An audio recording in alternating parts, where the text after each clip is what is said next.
Hey, what is going on, everybody? Welcome back to an all-new episode of TAETRO Talks. Welcome to the show. Thank you for being here today. We have a good interview for you today with a special guest. You know, sometimes on this show, every Tuesday, we either do call-in shows where you can call in and ask questions, or we have special guests, which we have NANDU today. So get ready for that, and I will be taking questions for our guests from the chat as well. So there's that. Our guest today is part of 343 Labs Pro Sessions, which I've got a link to in the description of the video, which is basically like a weekend workshop, deep dive with an artist. You spend the weekend going into their project files, getting into their creative process, that sort of thing. So it's a really good time. And you can actually save $10 on the Pro Sessions for this weekend with the code in the description using code TAETRO Talks.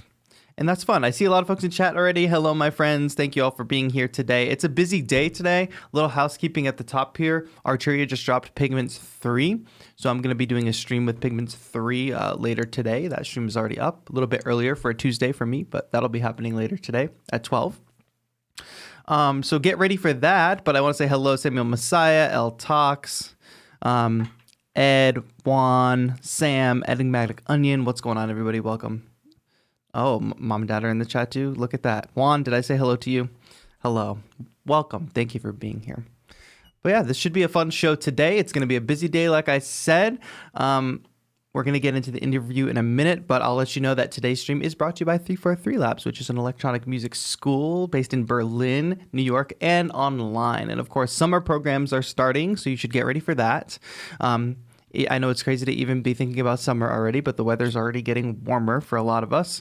So if you're looking to level up your music production game, or if you want to learn more about like synthesis and sound design or DAWs, right? Like Logic and Ableton at 3 different levels, right? Like beginner, intermediate, advanced. Lots of great courses for you on 343labs.com, which you can check the link in the description. See if any of those courses are for you. And then if you want to just get a taste of like working with the instructors, we are live on 343 TV, just like this show, on youtube.com/343labs. And we're live multiple times a week. So tomorrow, producer Lewis Beck, who's also a 343 Labs instructor, is going to be talking about music production myths. He's going to do music production myth busting, which is really fun. And let's see, we have Abe Duque, who does music production basics. So he like works in a track with different DAWs. I think he's using, not sure what he's doing this week. He might be finishing a track or starting a new track, but you get a look into his whole process. And then John Selway's Techno Saturdays, which is a really fun show. Obviously, Techno Master John Selway. Usually he brings on cool guests too from the techno world. So it's a lot of fun. And of course, this today on Tuesday, which is always a good time. Ed says, please share that in Discord. What should I share in Discord? Remind me. Oh, you're talking to Enigmatic Onion. Perfect. Hello, Rev Saves. Thank you for being here. Thank you, everybody, for tuning in. I appreciate it. Well, I don't want to do too much here at the top. Of course, we want to get into the interview with our guests. So please allow me in welcoming our friend, Nandu. Welcome. How are you today? Thanks for joining. Oh, I'm fine today. You know, here I know it's morning. Morning for me. The evening. Yeah, and here's the evening after a busy day. Lockdown is coming to an end here in Copenhagen, and I have a second job in a music venue here. Wow. And we're starting to get ready for a new season. Hopefully, we'll have our first concert the 6th of May. Wow. It's an indie venue, and what I do there is I'm care of the staff and do like shift planning and stuff like this. Yeah. Wow. Is there a lot more preparation going into that, and with like any new regulations or things because of COVID? Yeah, there is a lot of that. And also it's actually, we did not open after summer last year. So we haven't been open since March last year. So there's also right now everyone like from the managing director to the bartenders are just cleaning and preparing, painting, rebuilding some stuff to be able to host more people there. Yeah. Because of the restrictions. Yeah. So a lot of stuff is going on, and spring actually really arrived this like a few days ago. So now it's been almost 20 degrees, which is very nice for us here. It's over tomorrow though, but today it's been super nice. I don't know if you can see, but I'm a little tan now. Actually. Nice. Wow. So spring is in the air indeed. Well, hey, like I said, like thanks so much for being on the show. I know we have a lot of like kind of beginner home studio music producers, or maybe not beginners, maybe intermediate, etc. But people doing their own thing, learning about music production, producing from home. And I want to kind of get into you and your story, because I think when artists share kind of their story, how they got into this whole world and how they kind of survive in it, I think it's helpful because that story doesn't always get shared, and people need other roadmaps to see like what is possible for them. So I would love to hear just like in the terms of music, in terms of being an artist, like how do you define yourself and how do you define what you do as an artist? So for me, like it's never been a choice to not be an artist. You know, I've been playing music since I was a kid. I played the trumpet for many years. Played in a brass band. Nice. In a small city outside of Copenhagen. Then I really went into studying music theory while playing the trumpet. But then one day I never really. Oh, we just lost your audio. And looks like something switched off or something. Oh, something. I can hear the wire. Maybe. Sounds like it could be. So can you hear? Yes, I can hear you now. Can you hear? Perfect. There's a built-in microphone in my microphone, so that's perfect. Good. Yeah, and it sounds good now. Yeah, sounds good. Perfect. So what I was saying was that I spent a lot of time on studying more classical music, and then one day I saw an interview with Trentemøller, the big Danish hero. Audio's fine. Audio's good. Yeah.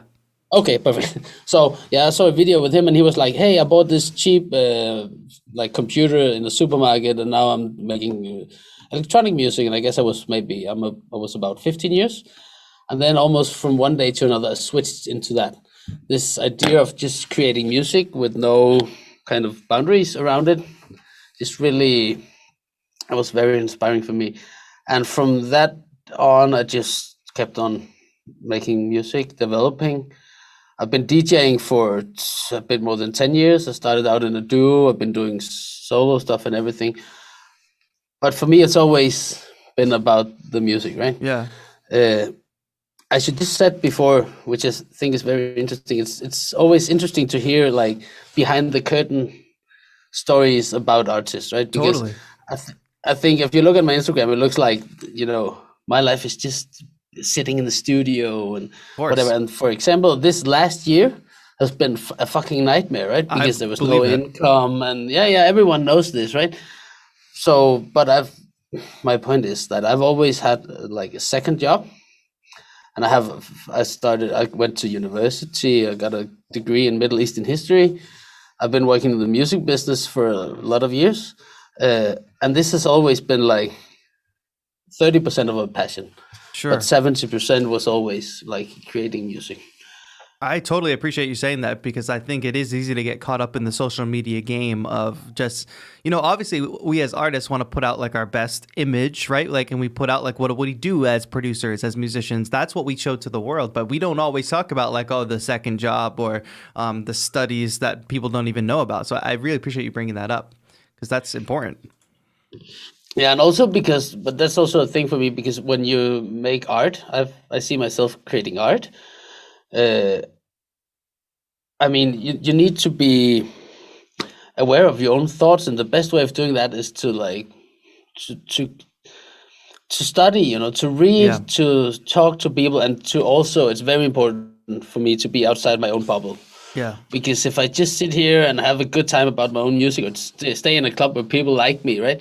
Then you're kind of blind to what life is also really like, if you get my point. Yeah, it is also about like the art and the music that we create is our reaction to the world. It's our reflection on the world around us. So if you're not doing anything other than music, I mean, like I had a pretty not great college experience at a state university here in the States, but it was like a liberal arts college, which meant I had to take a lot of different classes other than just music classes. And I think that that's one of the biggest benefits of that kind of program, because you get exposed to different literature, different areas of study. So like you're not just in this bubble, like you said. Yeah, exactly. Yeah. I think a lot of people maybe, I felt that also when, I talk to a lot of artists outside of the electronic music world, especially through my job at this venue I was talking about and my earlier jobs in the music business. And I feel that there's kind of people feel a little shamed of doing something else than music. And I also often hear people like, so this was so liberating for me, because from this day I started to living only from music. And my opinion is that it doesn't matter if you live only from music. Yeah. It depends on how much you live for the music. That's what the art is about. Yeah. And also, as we said, like whatever art you're creating, if there's nothing to reflect in your art from real life, then for what is it worth, right? Exactly.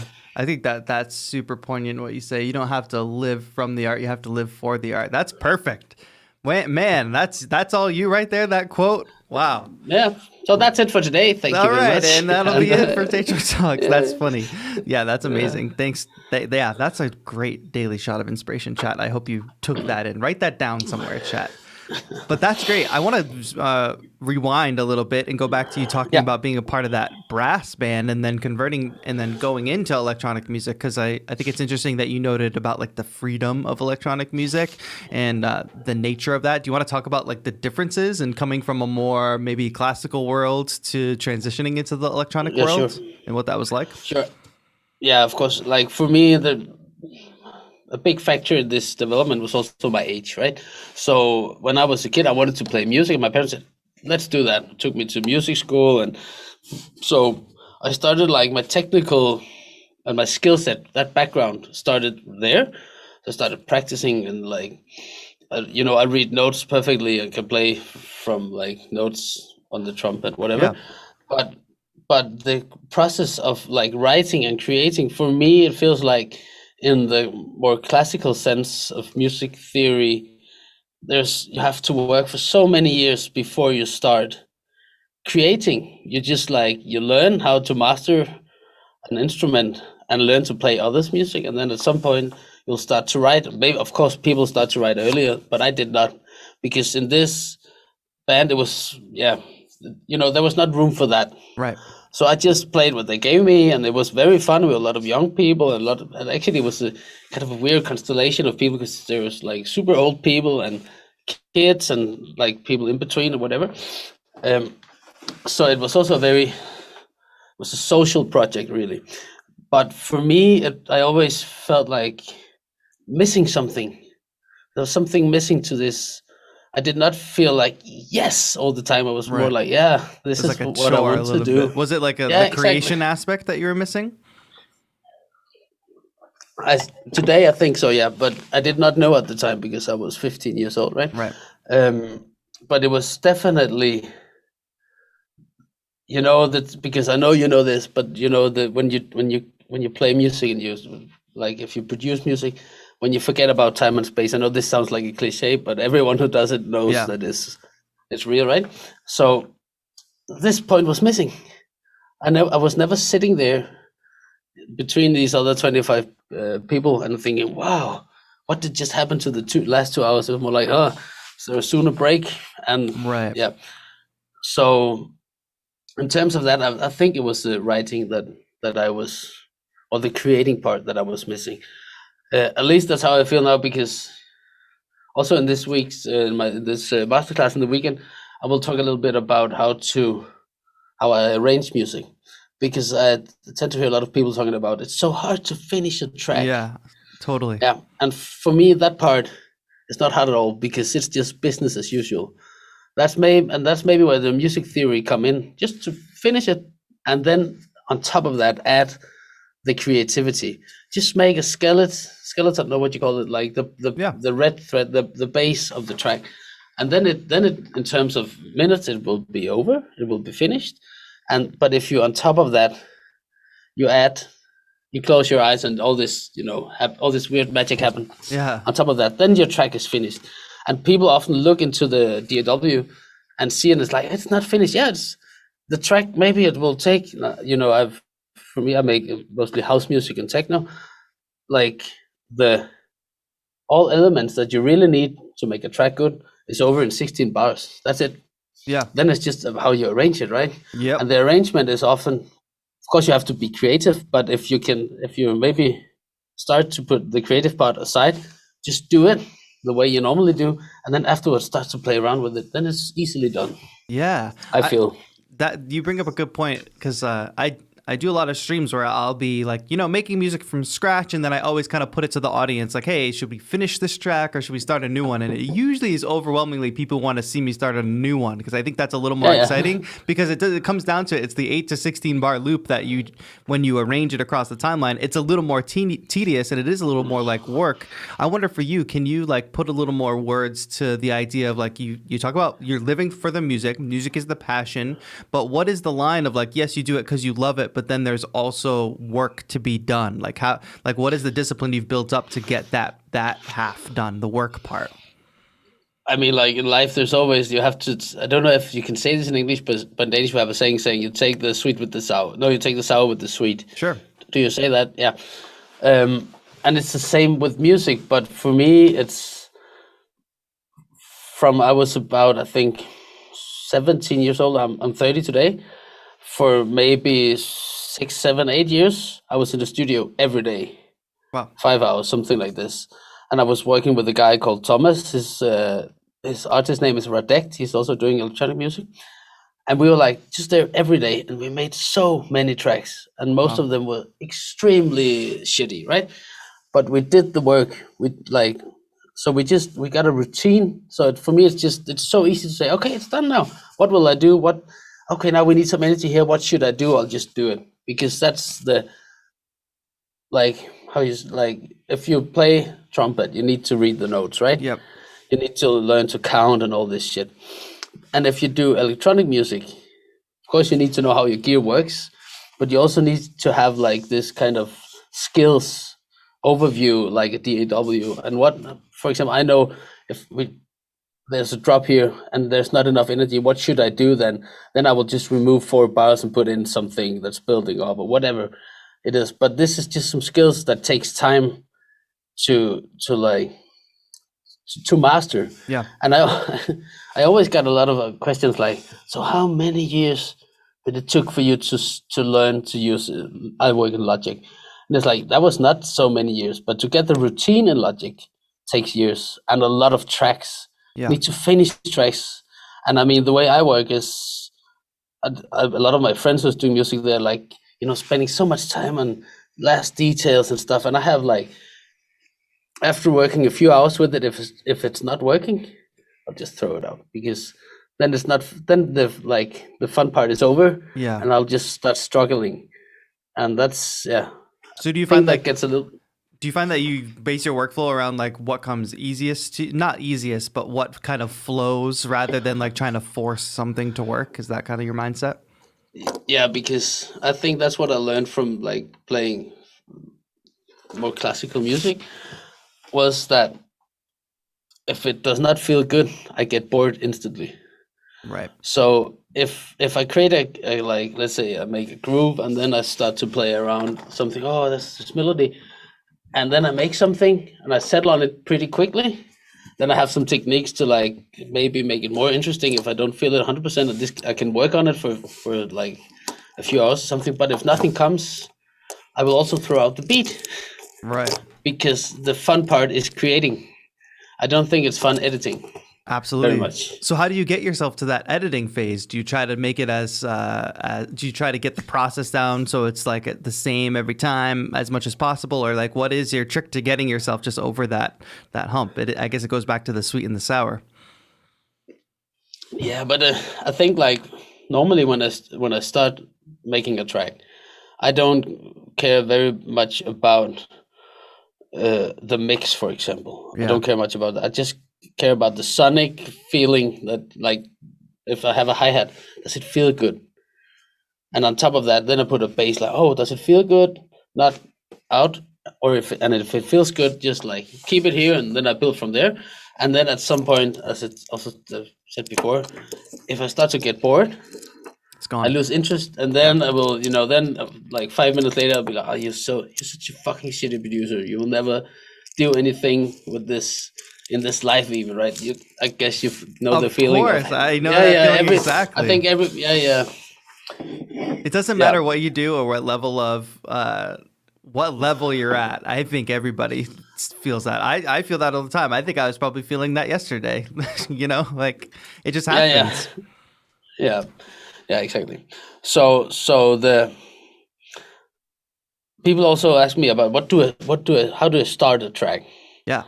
And sometimes I remember one time I said in an interview, and afterwards I was like, okay, this is not, you sound like a fucking idiot. But my answer was with sound, and then it was like, okay, that was pretty arrogant, and it doesn't give anything to the listener. But the point is that I don't really. Some people always starts with the kick, for example, if Right. it's dance music. I start with whatever, like whatever comes to my mind. Often a track could start outside the studio with an idea for like, okay, I just have an idea of this simple kick and maybe a little percussion, and then on top of that I will have a simple melody, and it's just these three elements. I go to the studio and I think I need to make the melody, and then or maybe I use some more analog stuff, and then suddenly I feel that in between two of the notes there's this amazing little glitch or whatever. I cut it out and then I go somewhere totally different than I thought. Yeah. So I have so maybe it starts with a thought or an idea, but it's always if the track will be good in the end, it starts like this. Yeah. Like And then out it of goes control, in unpredictable directions. Yes, and that's when the tracks are the most interesting, I feel. I agree. I wonder, what was your first foray into making music? Like, what DAW did you start using? Like, how did you even start in electronic music? Actually, I started with the guy Thomas I told you about before, but before we knew we wanted to make electronic, I think we were 11 or 12. We wanted to work with this Thomas' big sister, older sister. She was into dance music, and when she went to Copenhagen to rave all the time, we were like, "Oh, this is amazing!" We were listening to Cascada and like shitty Euro trance, right? And then someday he knew that you could get like this software called Dance EJ. So we got this, and we were working with it, and it was super nice for 2 hours, and then we just shut it down, and then we went back to it a few times. But after then, the thing I told you about before the interview I heard with Trent, I started in Logic. And I think that was more like coincidence. I think I talked to a guy who said Logic is the shit, and I started doing that. It's so interesting. And I still work in Logic. I also work in Ableton, but that's for my live set. Oh, interesting. So, would you say you work more on your like productions in Logic, and then you're converting those productions to live in Ableton Live? Exactly. Yeah. So everything is produced in Logic, and I think I kind of like the idea of having this old school DAW where you just have the tracks and you put on a chain of whatever you want, and then you take it from there in a bit more old school way, and I really also like Ableton and all that you're able to do in Ableton, all these creative processes, and it's very intuitive and all this. But I have this kind of flow in my studio with my stuff outside the box, right? Yeah. So for me, it was never. I never felt like I was missing. Maybe it's actually because this frame, these four walls that Logic is also was kind of a nice way to limit the possibilities a little bit, to focus on a bit more, maybe a bit narrow to the detail of the simple melody or whatever. Sure. You mentioned working outside the box. Do you want to talk a little bit about your relationship with like working in the box, working out of the box? Like, is it a pretty hybrid setup you've got? Yeah, totally. And I have to say that a lot of my friends are super nerdy, either in the box or outside the box, and I don't really give a shit about I listen very much. Like I like to I can hear when stuff sounds good, but I don't care how an LFO works. Right. I know how it works, but I don't. I would never. Now I need to do this because I want the frequency to rise. I want to do it because it sounds good. So my whole setup is. It's just like I can maybe show. Oh, nice! We're gonna get a look around. I like that. Let's try to see if we can actually. Oh, can you still hear me? I can. I'll take the microphone with me here. Even better. So, well, the plant looks great. You got a couple compliments on your plant in chat, so that's good. Let's see if. I think it will not work very well. No. No worries. I can't get the camera to move. But you can go to the. Yeah, exactly. You can go to the 343 Pro Sessions Instagram or my Instagram and to check, because we did a small promo video. Oh, nice. Perfect. Showing the studio. But I have a lot of old gear, some weird old pocket synth, and then I have some more classical. I have a Juno 106. I have a Hohner Pianette. I have some another old Hohner weird synth. Then I got a lot of small percussions, and I got a dedicated area for recording them. And spent a Yes. lot of time recording weird stuff. I noticed in some of your tracks that one thing that I like about making electronic music is blending organic and electronic elements. So, and I've noticed in your tracks you do a lot with hand percussion and acoustic percussion instruments. Is that a big important part for you in your music? Yeah, definitely. That's I would say for many years that was my main point of doing music, was to like record stuff and like editing until it sounded weird, so it's like unrecognizable or something like this, right? And back to what I said before, that I'm not a geek when it comes to the quality of sound. I don't have any expensive digital to analog to digital converters or anything. I just have a reasonable sound card, just then threw that into the DAW. And I mean, I feel it sounds good. I never heard anyone saying that it does not. So Yeah. for me, that's, and I think it's very important for me when up and coming producers ask me, so what gear do you like the most, and does it have to cost a lot to have a good studio? It doesn't, man. Fuck that shit. Right. I've been doing all my tracks for the last 4 years in these headphones What because I headphones haven't had a are studio. those? Because some people asked in the chat, what headphones are those? Let me Show them off. So these are the Superlux HD 681 at the cost of 15 euros. Not bad. Exactly. And it's just like, I've been using them for 10 years, so I know them very, very well. And for like all records for the last 4 years has been both produced and mixed in these ones. Amazing. So you can like, I know there's a lot of people right now saying, yeah, but you can't hear everything, and I'm like, yeah, okay. Yeah, but it works very well for me. How much of it is it for you? Like you just learned the headphones, so you learned like how to mix with them because you know what frequencies you can and can't hear, or what frequencies are a little more prominent, so you mix accordingly. Yeah, exactly. Is there that? Yeah, I think it's that, but the thing is also that they sound good. It's not like what these small Atom. No, it's not Yamaha. These old Yamaha speakers that a lot of people use for reference listening because they sound shit. It's not like that, because you get the full experience here. You have a lot. I think I heard some rumors that it's a copy of some more. I think it's AGK. Yeah, AKG. Yeah, AKG, exactly. That you can hear how much I'm not a geek when it comes to this. But Yeah. but this is nice, and I actually been in a few studios with very good sounding sound improvings and good speakers, but I always just come back to this. And actually, because I think it's 3 years ago, I just had my son, and I was like, okay, so do I want to work more or make more music? And I was like, I want to make more music, so I have to like leave my studio because it's super expensive here.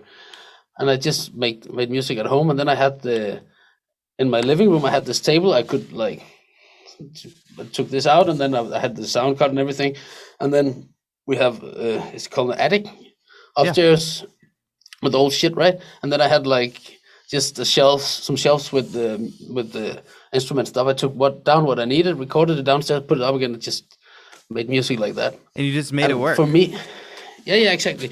And again, some people, they need like environment that is dedicated for the music to be able to create it, and I totally respect and understand that, but I don't feel that way. It kind of just travels with you, like your abilities, and exactly. especially with a laptop Yeah, exactly. now. Yeah, exactly.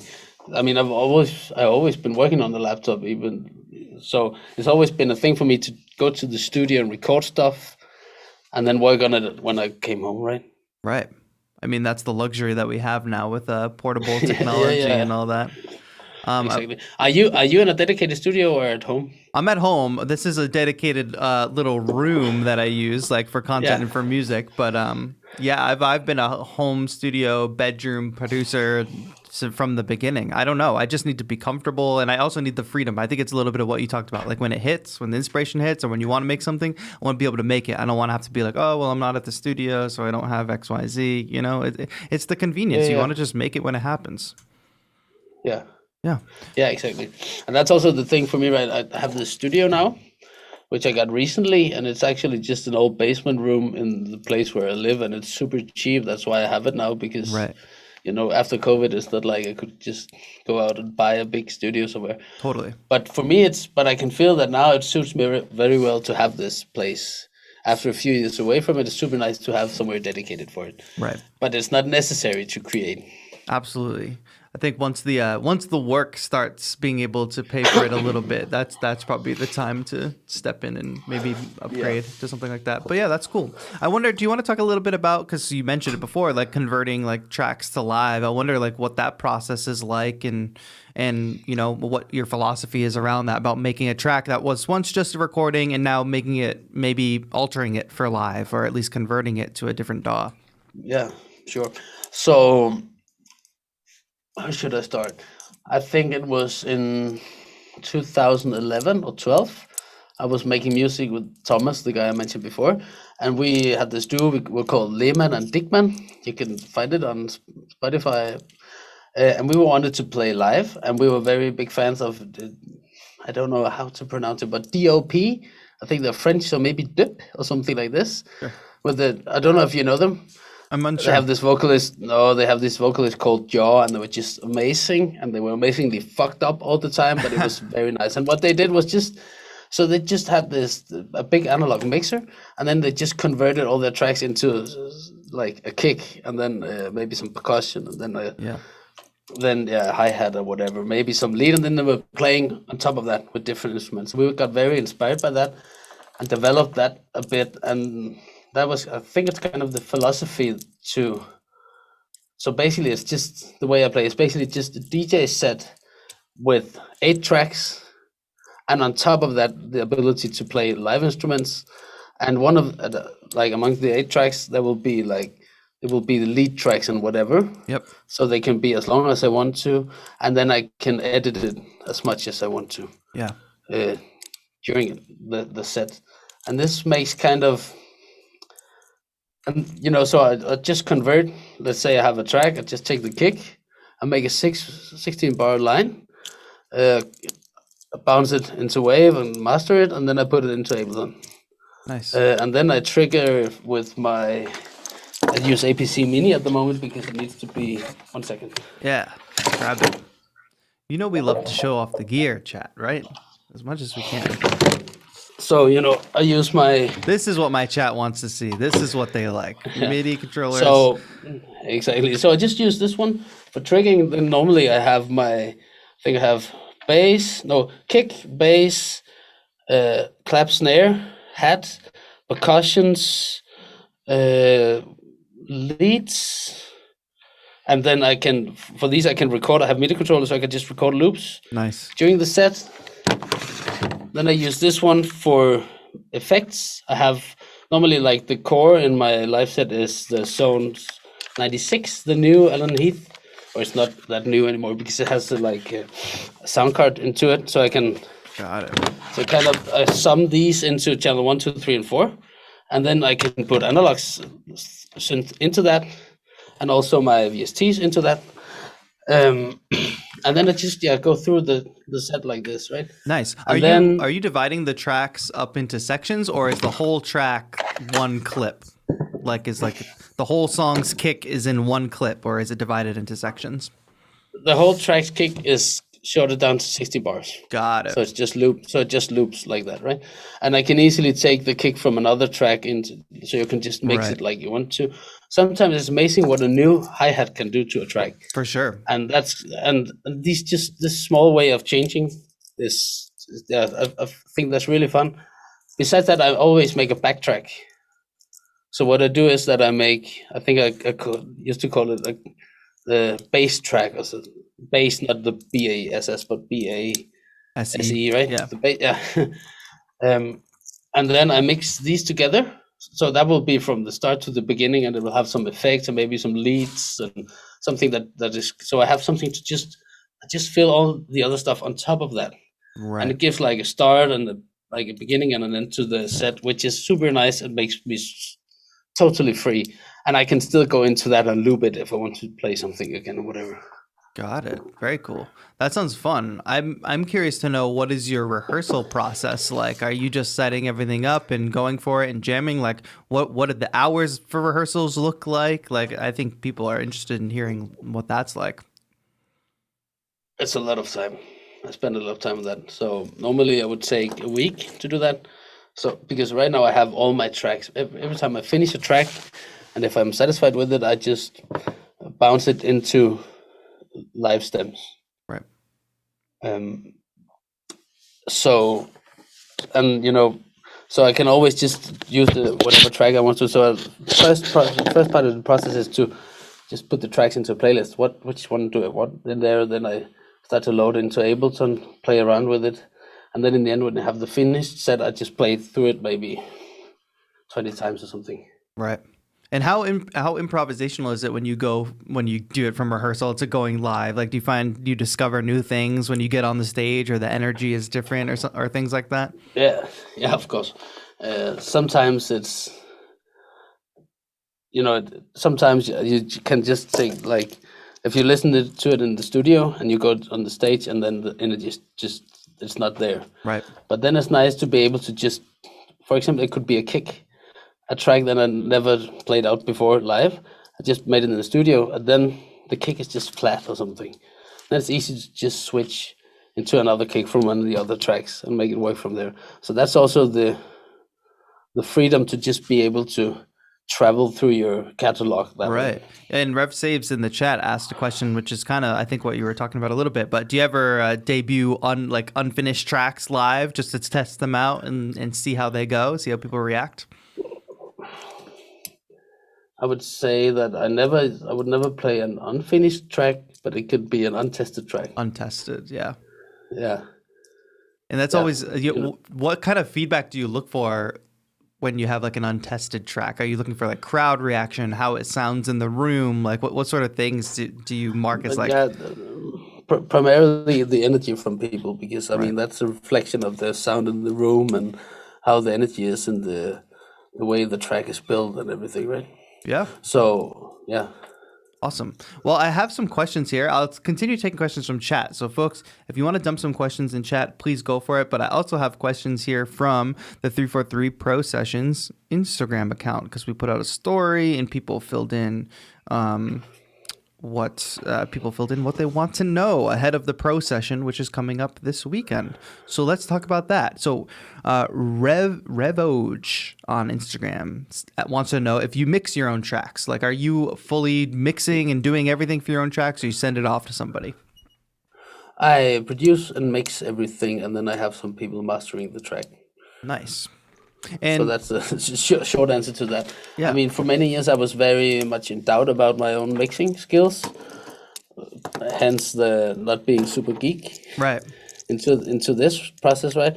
And then at some point, I think it's 5 years ago, something, I used a guy, an engineer for that, and the tracks sounded very nice. Not like my tracks though, but they sounded good, but not better. So I decided to go back to just do it myself.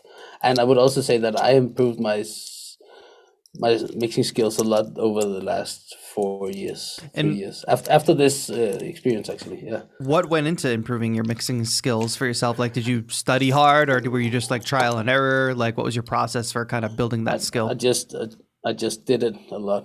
Yeah. And then I started playing much more, which made it possible for me to listen to it on different systems and stuff like this. Got it. So it was I get back to just do it a lot of times. Right. Another question. Somebody, Guara, says, how did he get his name? It sounds very Indian, and I'm Indian too. That's why I'm curious. So how did you get your name? NANDU. Yeah, so now if you're looking for a philosophical and deep story, then you have to go somewhere else, because I went from being in this duo with Thomas I told you about. I wanted to try something out, something by myself out, And then I was just, it needs to be short, and it needs to be easy to pronounce in every way. And it's okay if it sounds a little bit tropical. And so it's just like, and then I saw it somewhere. I was like, hey, this is my name. So it has no meaning to it, absolute. Well, it's a little bit like the music creation process. When something feels good, it is good. So you just put it in. So if you see the name and it just clicks, it calls to you. So that's cool. I still remember first time I think I played in Marseille in south of France, and then that was the first time somebody was yelling to me and saying, "Hey, Nandu!" I was like, right. That's me. Recognize it as your own name. That's funny. Now I grew into it now. Yeah. You've referenced the duo a couple times. I wonder, is there a big, obviously there must be a difference between being in a duo or being solo, and maybe do you prefer one or the other, or are they just two different elements? You want to talk about some of the major differences there? I mean, it depends on the people who's in it, right? Me and Thomas, we've been best friends since we were 10 years old, and we still are, but we are very different. But the duo was perfect for us. It was a perfect place to grow because we had each other all the time. We started playing abroad together, right? Which means that we could have the hangover and the flight on the way home together. Nice. And we could have the success and the failures together, which was super nice. And also in terms of, I mean, it's always nice to have something to fail. No, to have someone to fail with. Got it. That was really like a huge thing for both of us.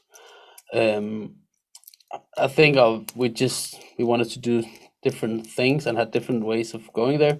So it was a natural thing for us to split up, and we never had like a fight over it. It was not like right. You just wanted to do your own thing. Yeah, exactly. Nice. And we still do, both of us. Yeah. Awesome. I'm gonna keep going with these questions from Instagram. Lunatic Wanderer asks, "What are your go-to VSTs?" Oof. You don't have to do the whole list, but maybe a top couple. I would say for processing, it's always sound toys or waves. Waves is for me, it's the more old school way of improving the sonic quality on your elements in the track, and the sound toys is an amazing way to develop your sound into different directions, to crush it, to do something else, and to be more creative. I don't want to be creative with a compressor on my kick. I want it to sound just like this, right? And sound toys is the way to do something else.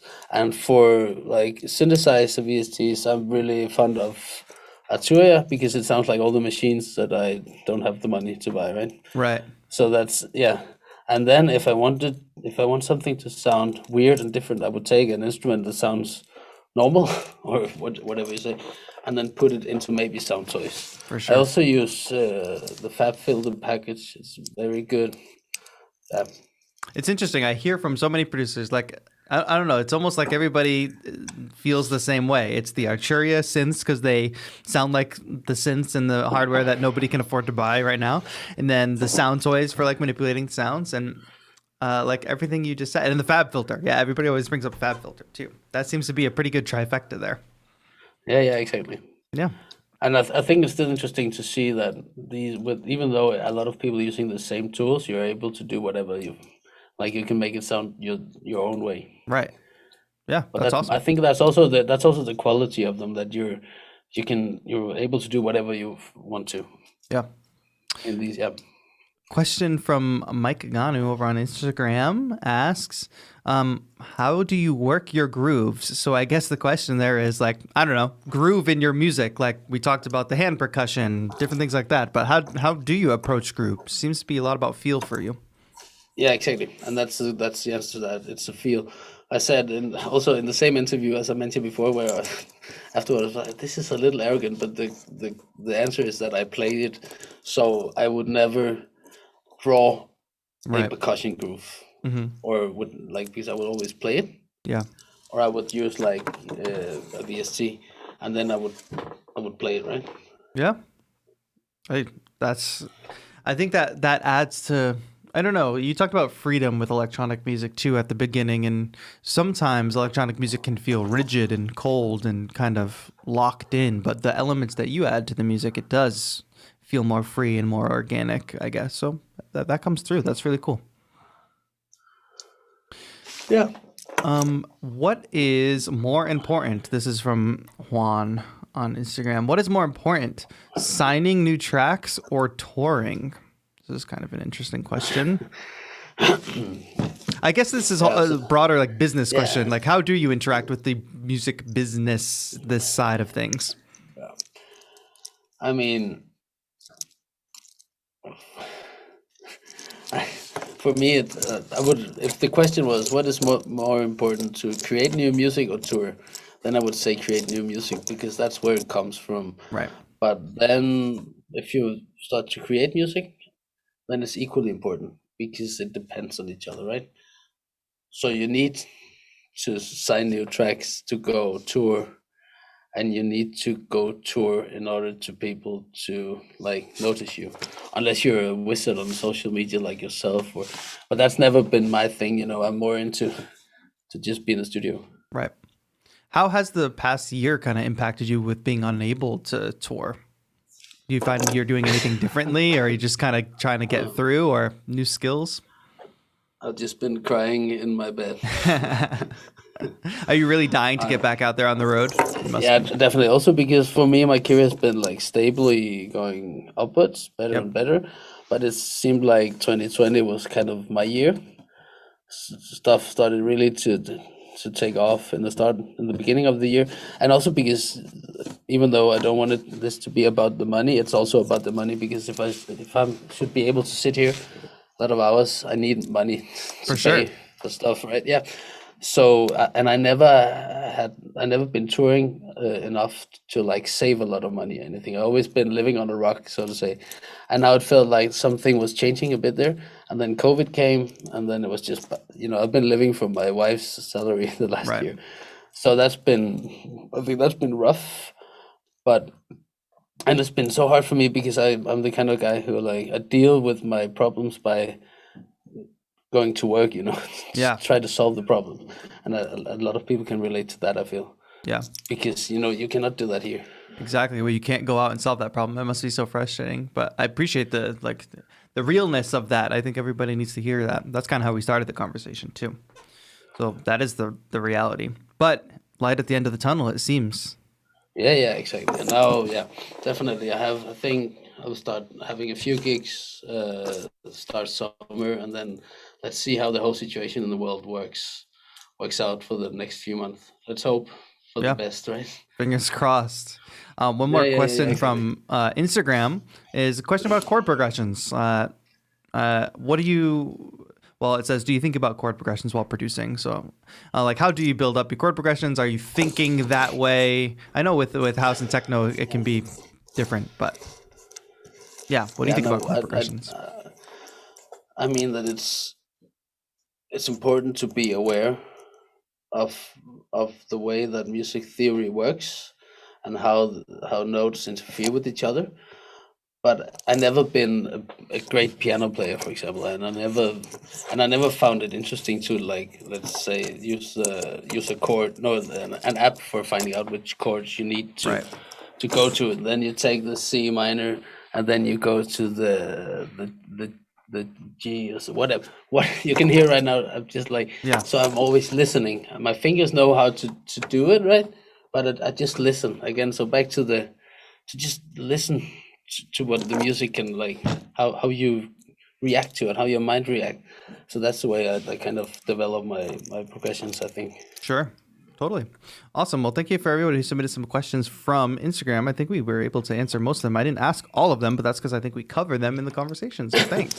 I want to remind everybody that Nandu has a pro session coming up this weekend, which is like a weekend deep dive. Maybe let's give everybody a little taste. What do you plan on focusing on this weekend? What's kind of the format? You want to just take us through, give us a little preview and what to expect on this weekend's pro session?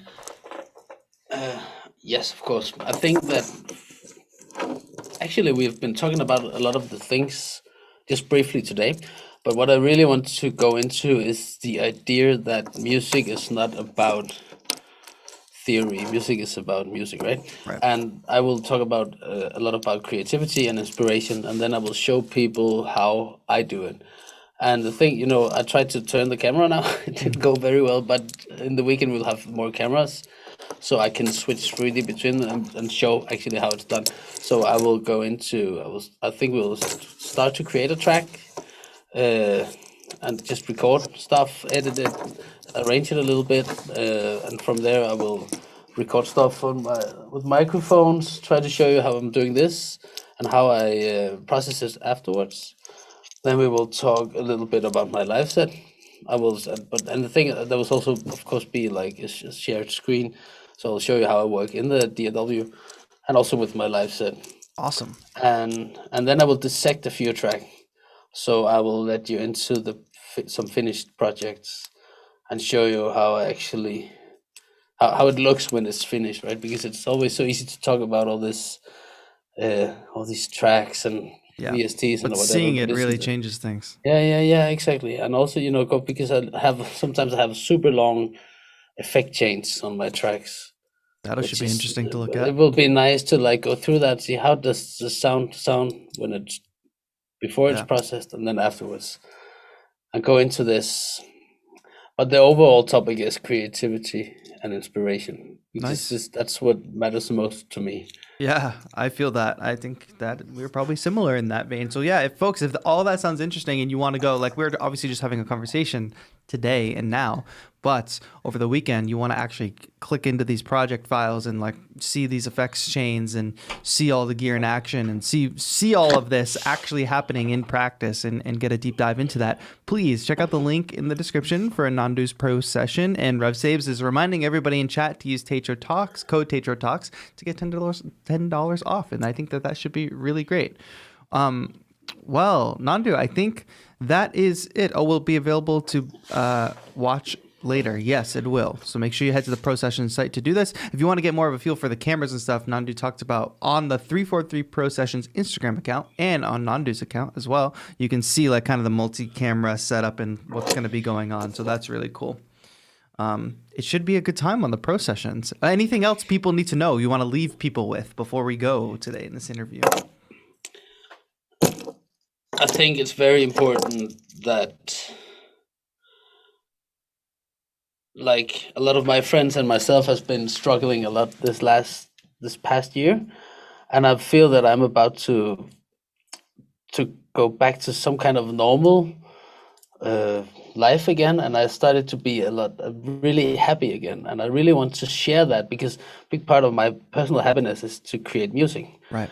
So people needs to be happy, and I hope that I can help the people struggling with music production to feel a little bit more happy after the session. That's fantastic. Happiness over everything. That's what I always say. Yeah, exactly. I totally agree with you. Let's stay on that for 1 second, because we have a little more time. Yeah, of course. Mental health as a music producer, as a musician, as an artist, like, are you doing, like, especially with having such a tough year, are you doing anything, like maybe music is your meditation? That's how I always feel. Like music is my meditation. I also use video games as meditation because it's just something that helps me not think about anything else. Is there any like specific approach you have to mental health for yourself as an artist, especially during tough times? Yeah, definitely. And that's like this. If I have to choose one thing above all, it's my family. I have a beautiful wife, and I have a little boy who's 4 years old now. And I always, it gives me some kind of strength to know that I need to be there for them. And also when I'm together with them, I feel happy, obviously. So that's one of the go-tos. Like if I feel down, I go to them. Also, I do a lot of workout, like fitness. So physical health. Physical health is very important because your mind is part of this physical structure that you're born into, right? Yeah. So of course you need to take care of yourself that way. I can also feel like, for example, in a year like this, we have like the winter is a very dark year. Yeah. So we've been a lot inside, eating good food and drinking some wine, and maybe too much, right? And that does not help on the mental For sure. state. Yeah, exactly. So it's always, for me, it's always a go-to to try to work out or take a run, go for a run or something like this, and then the music. But the thing has like during I think December, January, February, I did not make one single track. I simply hadn't had any like creativity left because yeah, it was a tough time. But now with the spring arriving and everything, it was just like flows from my fingers to the Yeah. synthesizers and to the computer. Absolutely. That's so amazing. Well, thank you for being so candid in this conversation. I think there's a lot of like reality checks here in this talk that hopefully people were able to take a lot from. I think they definitely were from folks in the chat. And that's actually, I think that one last point is to try to keep some like keep your feet a little bit on the ground, especially if in this like weird international scene that the music business is today, Right. because everything very quickly gets stuck into Instagram and they have more than I do and they play more gigs than me. And people have give them more likes, and I think this is not a new story, but I think it's very important to remember this also, because for me normally this business is about, when you go travel, you meet real people, talk to new people, like the people who has a real life somewhere else in the world. And then during this year, in the beginning, it was amazing to be able to talk to people from all around the world. Right.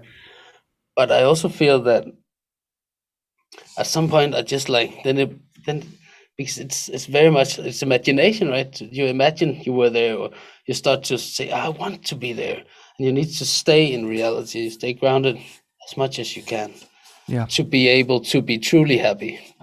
Because I mean, it's nice if you have a like career that is dependent on your social media following to see it go up. But the problem with being an artist is that if your job is to be an artist, it will like merge with your private life. And then you become the person who is only happy if people like your Instagram post. Yes. And that is so dangerous. And we're all sucked into that. But we need to find, it's important to find a balance. Yeah. Recenter. Remember it's the art. I'm going to go back to what you said earlier. It's like you don't have to make a living from the art. You have to live for the art, Yeah. I think that's fantastic. Nandu, thank you so much for this conversation. Folks, please check out the pro session with Nandu this weekend. The link is in the description, and you can save $10 right now. Weekend deep dive with the artist himself. So please check that out. 343 Labs Pro Sessions happening this weekend. I will also be live in 1 hour checking out the Arteria Pigments plugins, so stay tuned for that. Pre-stream is already live on my channel, so check that out. Nandu, once again, thank you so much for taking the time and having this conversation. For having me. All right. Thank you so much, everybody, for watching. This has been TAETRO for TAETRO Talks. I'll see you in an hour. Have a good one.